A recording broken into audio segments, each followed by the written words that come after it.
भारतीय मजदूर संघ बीएमएस के द्वारा एनटीपीसी प्रबंधन के खिलाफ नारेबाजी जमकर की गई। नमस्कार, आप देख रहे हैं सम्राट न्यूज। खबर सिंगरौली जिले से है, जहां एनटीपीसी प्रबंधन के खिलाफ भारतीय मजदूर संघ के द्वारा आज जमकर नारेबाजी करते हुए कैंडल मार्च के जरिए कैंडल मार्च निकालकर एनटीपीसी प्रबंधन के खिलाफ नारेबाजी करते हुए कैंडल मार्च निकाला गया। हम आपको बता दें, एनटीपीसी प्रबंधन के कर्मचारियों के हितों का हनन होते देखकर कर्मचारी संगठन के द्वारा बीएमएस भारतीय मजदूर संगठन के द्वारा जो कर्मचारियों के हितों का हनन हो रहा है, एनटीपीसी प्रबंधन के द्वारा जो हनन हो रहा है, कर्मचारियों के हितों की बात नहीं रखी जा रही। इन तमाम बातों को लेकर के आज एनटीपीसी प्रबंधन के खिलाफ नारेबाजी करते हुए एनटीपीसी प्रबंधन के खिलाफ मुर्दाबाद के नारे लगाकर आज कैंडल मार्च भारतीय मजदूर संघ के द्वारा, जो एक कर्मचारियों का संगठन एनटीपीसी में है, भारतीय मजदूर संघ के द्वारा यह एनटीपीसी प्रबंधन के खिलाफ मुर्दाबाद के नारे लगाते हुए निकाला गया। हम आपको बता दें, कर्मचारियों की निम्न सूत्रीय मांगों को लेकर, जैसे कि उनके प्रमोशन एवं उनके कार्यकुशलता अनुसार पेमेंट, इन तमाम बातों को लेकर के आज एनटीपीसी प्रबंधन के द्वारा के खिलाफ आज बीएमएस भारतीय मजदूर संघ के द्वारा जमकर नारेबाजी करते हुए कैंडल मार्च निकाला गया। हम आपको बता दें, candle march NTPC lake park से लेकर एडीएम बिल्डिंग के पास तक किया गया। एडीएम बिल्डिंग के पास आकर इस कार्यक्रम का समापन भारत माता की जय, एनटीपीसी जिंदाबाद और एनटीपीसी प्रबंधन मुर्दाबाद के नारे लगाकर इस कार्य का समापन किया गया। तमाम खबरों को देखने के लिए, जानने के लिए देखिए हमारा खास इतना था कि मैनेजमेंट के पास अभी भी समय है।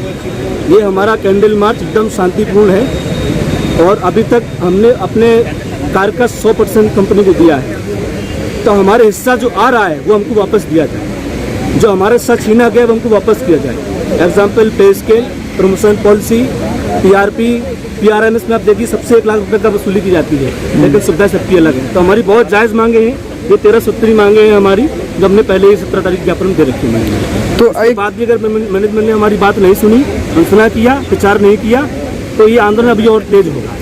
तो एक तरफ आपने एनटीपीसी के खिलाफ नारेबाजी में एनटीपीसी जिंदाबाद के नारे लगाए और प्रबंधन के खिलाफ मुर्दाबाद किया। हाँ। तो क्या एक तरफ जैसे कि कंपनी के ही प्रबंधन है, अधिकारी रहते हैं, तो इनमें कैसे आपको ये कंपनी जो होती है वो केवल एक पार्ट से नहीं बनती।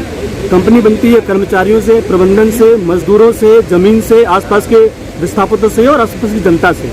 ये कंपनी जनता की है और जनता की कंपनी में जिस तरह से लूट हुई है, हमारी मांगों को अनसुना किया गया है, वो बहुत खतरनाक है। इस नीतियों के विरोध में हम लोग प्रदर्शन करने पर मजबूर हैं। हमारे पास उसका रास्ता है और हमने पहली बात, एनटीपीसी हमेशा जिंदाबाद थी, है और रहेगी। हम एनटीपीसी को बनाने में हमने अपनी पूरी जानें लगाई है, हमारी पीढ़ियों ने अपना पूरा खून पसीना नहीं किया है। तो अब हमारा हिस्सेदारी है, कुछ भी है तो वो हम लेके रहेंगे। हम कोई भीख नहीं मांगे। भारतीय मजदूर संघ का नारा है कि हम अपना अधिकार मांगते, नहीं किसी से भीख मांगते। तो ये अधिकार है, हम लेके रहेंगे। मैनेजमेंट आज नहीं तो कल सुनना पड़ेगा। अगर आपकी मांगों को अभी भी एनटीपीसी प्रबंधन के द्वारा नहीं सुना गया तो फिर आगे क्या होगा?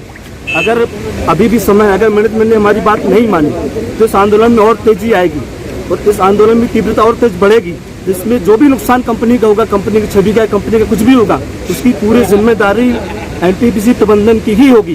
क्योंकि हम ये मांग 2 साल से उठाते आ रहे हैं। हम हमेशा वार्ता में विश्वास करते हैं, लेकिन जब वार्ता विफल होगी या हमारी सुनी नहीं जाएगी तो हमारे पास सड़क का रास्ता बचता है, जो हमने अपना लिया। अब हमारा है कि 1 इंडस्ट्री 1 फार्मूला के आधार पर पीआरपी दिया जाए, जो अधिकारियों को मिलता है वो हमको भी दिया जाए। हमारा पे स्केल ठीक किया जाए।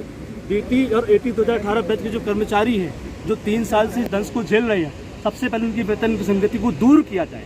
और पे स्केल जो हम पे अवैध पे स्केल थोप कर रखा गया है, 1-1-2-17 से जो लागू है, उसको ठीक किया जाए। भारत सरकार जो फार्मूला है पुराने बेसिक का DA 119% और 15% फिटमेंट, उसके आधार पर नए बेसिक निर्धारित करिए जाए। और हमारा जो DPC है E2 वन फार्मूला, ये केवल NTPC में नहीं है, पावर ग्रिड में मिल रहा है। कई हमारी पावर मिनिस्ट्री के अंतर्गत ऐसी कंपनियां हैं जिसमें कि मतलब लोगों को उनका हक दिया जा रहा है। इसके बाद में आप ये बोलेंगे जो हमारा था बेसिक DA और फिटमेंट फैक्टर जोड़ के नया पे स्केल बनाना था।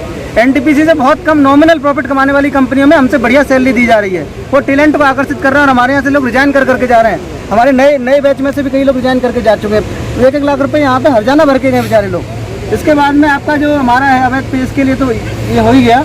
हमारा पहले W10+1 हमारा अभी 2 साल पहले 2019 में उन्होंने E2 में प्रमोशन दिया है और 2 साल से बिना किसी वजह से बंद करके बैठे हैं। CMD महोदय का स्वयं वो आता है कि उन्होंने कोरोना काल में बड़े जबरदस्त लोगों को वो दिए गए हैं, मतलब परसेंटेज बढ़िया रहा है अधिकारी वर्ग में। वर्कमैन वर्ग का बिल्कुल दबा के बैठ गए कुंडली मार के। पूरे कोविड-19 इस दौर में आप लोगों भी तो पूरे लोग कहीं हम लोग लगे हैं, हमारे वर्कमैन कर्मचारी भी कितने हमारे लोग वो अपना कर्तव्य का निर्वहन करते हुए वो लोग उनके उस क्षति की पूर्ति तो कंपनी नहीं कर सकती, लेकिन कम से कम हमारा एक वर्ग को वो देखते हुए कम से कम हमको हमारे साथ अत्याचार तो न करें, अन्याय तो न करें। प्रमोशन में पारदर्शिता, मैं क्या काम कर रहा हूँ, मेरी रिपोर्ट रखी रहती है चुपचाप। मेरे अधिकारी को पर्सनल भी कुछ है वो लिख देगा कल को, मुझे पता ही नहीं 3 साल जब मेरा ड्रॉप होगा तब पता चलेगा कि मैंने बढ़िया काम नहीं किया। 3 साल बाद कितना लंबा समय, हम चाहते हैं हमको दिखाया जाए, सारी इंडस्ट्रियों में सब जगह दिखाया जाता है कि हमारी रिपोर्ट क्या है। इसके बाद में हमारा SLPS में पदोन्नति, जब कर्मचारी 30 साल 31 साल जो भी यहाँ सर्विस कर लेता है उसको लास्ट रिटायरमेंट से 1 साल पहले एक कहने के लिए सर्विस लिंक प्रमोशन स्कीम,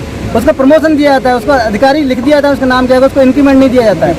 क्या फायदा है ऐसे? तो हम वही कहना चाह रहे हैं कि इसमें मांग नहीं है, हमारी वाजिब मतलब समस्या है, इसमें ऐसी हम कोई बड़ी डिमांड नहीं कर रही। अगर मैनेजमेंट चाहे तो बड़े आराम से इसको करके और औद्योगिक शांति को बहाल कर सकता है। अब पता नहीं, या तो वो जिद समझ बैठे हैं इसको कि वो उनको हमसे बात करने में कुछ समस्या है। तो हम चाहेंगे कि आप एक वार्ता शुरुआत हो, दोबारा नए सिरे से वार्ता हो, कंपनी एक खुले मन से लोगों की बात सुने। क्यों आदमी यहाँ पे आ गए इसी कोरोना काल में? जिस प्रकार से आप अभी रैलिया में जिंदाबाद के नारे लगाते आ रहे थे, मैं चाहूँगा कि एक बार आप उस नारे को फिर से लगाएं, क्योंकि मैं पूरे लाइव के माध्यम से दिखाना चाहता हूँ कि आप अपने